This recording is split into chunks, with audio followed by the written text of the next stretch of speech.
My name is Przydatek. I'm an Associate Director of Programs at the Lloyds Register Foundation. But I want to start to explain a little bit about who the Lloyds Register Foundation are. So we're a UK registered charity, and that means we're registered by UK charity law, and the things we do are for the benefit of society. They're not for the benefit of any organisation, any government. It's for the benefit of everybody here and everybody around the globe. That's quite a large section of things to do. So, as a charity, we have to have a charitable mission. And our mission is based on two things. Firstly, it's about enhancing the safety of life and property through technical standards. So we're starting to focus down here on looking at infrastructure. But equally important to us is the advancement of public education, and that's in areas linked to engineering, to technologies, and the things that support engineering and technologies to make the world that safer place. But one of the really unique things about us is the business, the company, the group that we own. So we own the Lloyds Register group of companies. And this is a set of companies that have got a heritage that goes back to 1760. And it's an engineering services company that's been working on the assurance of critical infrastructure for 257 years. People often mistake us for insurance companies. Lloyds of London is quite well known, and it's all about risk, it's about financial risks, but that's not what we're about. As a group of assuring companies, what Lloyds Register does is it makes sure that people are compliant with standards, they're compliant with safety. They're really the ones that are making the world a safer place. It's not the insurers, it's the assurers. But the Lloyds Register Foundation is very fortunate because the Lloyds Register Group makes money. And as its sole shareholder, we get a dividend from their profits, and that comes back together with some money we have from investments to allow the foundation to carry out its research, to carry out its outreach programs, all the things that we do as a charity. So you can see on the diagram here, you've got the Lloyds Register Group, which is serving industry. It's making the world a safer place. And then you have the foundation. We're serving wider society and the communities that are in that society. And all of that works towards exactly the same mission. It's all about making the world a safer place. But our mission is also quite broad, and we have a finite amount of money, and if you spread it too thinly, it's not very effective. So what we do is we have a strategy that starts to tell us the direction of our activities.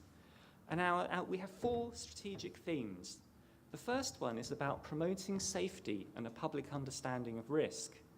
And in this, we mean things like, in the UK, we have volunteer lifeboat crews that are there to save anyone that gets in trouble at sea. And the foundation pays, it sponsors those volunteer lifeboat crews in sea survival skills. So we're there promoting safety, but also for public understanding.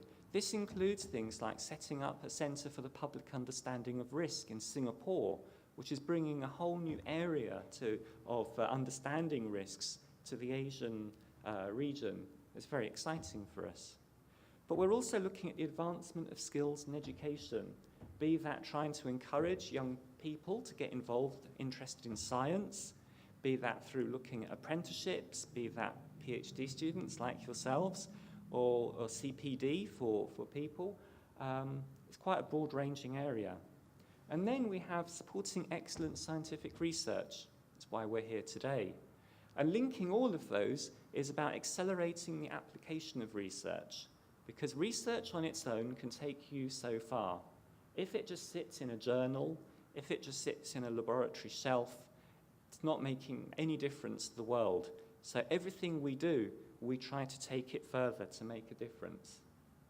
And when we look at research, additionally, there's 4 areas we focus on. The first one is about structural integrity and systems performance. It's about looking at assets and infrastructure to understand them, to make them safer. It's about resilience engineering. With resilience engineering, we look at how you maintain function of systems when they're in an active environment. We're also looking at human and social factors, because people are involved in pretty much every part of infrastructure. Sometimes they're the cause of it going wrong, sometimes they're the only reason it doesn't go wrong, and it's important to understand that. And finally, there's emerging technologies like nanotechnology. So there's a number of areas that we work in. But we need to understand where to focus our efforts. And we do this by bringing together groups of experts in a room. We lock them in there with water, coffee, and food. And 2 or 3 days later, they come out with something we call a Foresight Review. Essentially, they discuss their area of knowledge, their expertise. They work out what's current. They explain it in very simple terms that the general public can understand. Then they look at it through the lens of safety.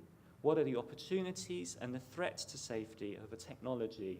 We've done that with nanotechnology and other areas. And these threats and opportunities help us to understand what it is that the foundation can spend its resources on to try and make a difference. And so far, we've published 5 of these Foresight Reviews. There was one on nanotechnology that I'm sure everyone here has read. I'm not going to ask for a show of hands to see who has and shame anybody.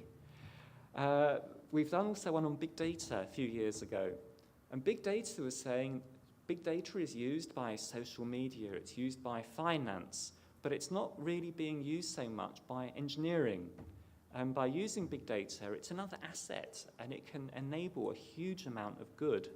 So with that, we've funded the Alan Turing Institute in the UK, which is doing an international program for us of £10 million. Structural integrity and systems performance, again, brought together a group of people, it had recommendations, and from the back of that, we've gone into a 10-year relationship with the Welding Institute with £15 million to enhance structural integrity research. We've done a Foresight Review on resilience engineering. This is saying that resilience is about maintaining function no matter what happens. Themis showed a picture earlier of Fukushima, and when it comes to resilience, it's not about, is the pump not going to work? It's not looking at the risks, it's saying something is going to go wrong. You're not going to have cooling. So what do you do to make sure that you can cool your reactor irrespective of what leads up to that incident? And we've given a grant of £10 million to Arup to look at improving resilience across sectors, because sectors don't work together on this, believe it or not. And just last October at our conference, we published our Foresight Review on robotics and autonomous systems. And what we found there is that the autonomous systems part is where there's a lot of work to do. There's a lot of work to how do you assure these systems? If you have systems that are learning, how do you make sure they're still making ethical decisions? They're not doing anything harmful, and they're not invading people's privacy, and they continue to do things for safety and not for something else. And we're in talks at the moment, and a program for that will be announced in June this year, for £10 million.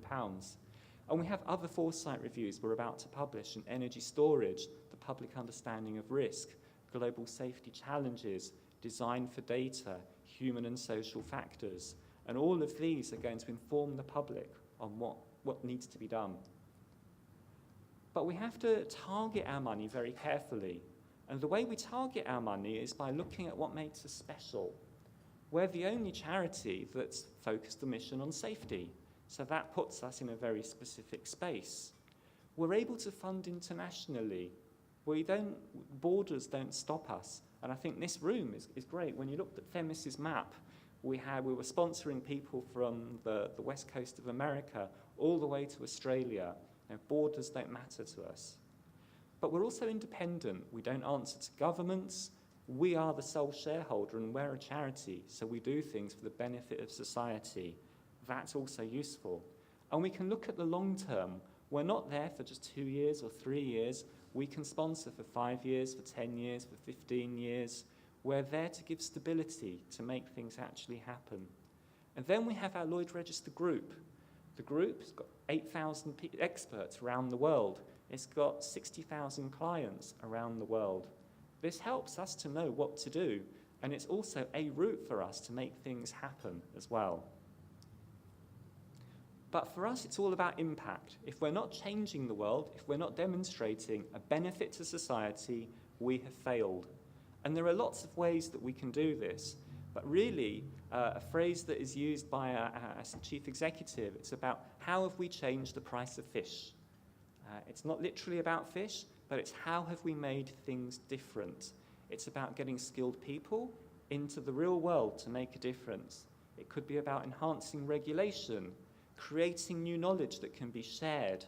It can be about commercializing things. It can be about letting the public understand about technology.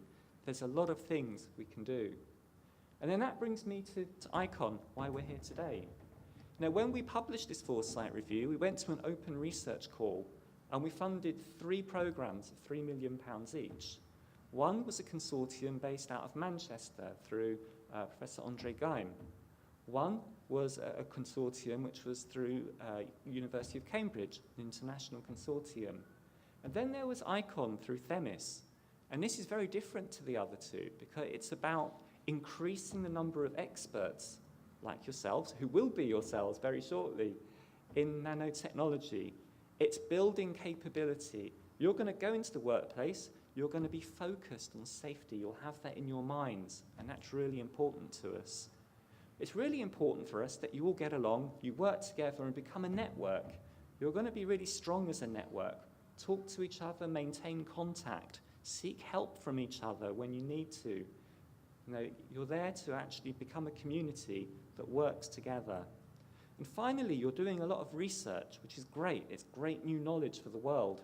And our hope is that all of this will end up making a difference, being commercialized, going into standards, going into education programs to really make the world a safer place.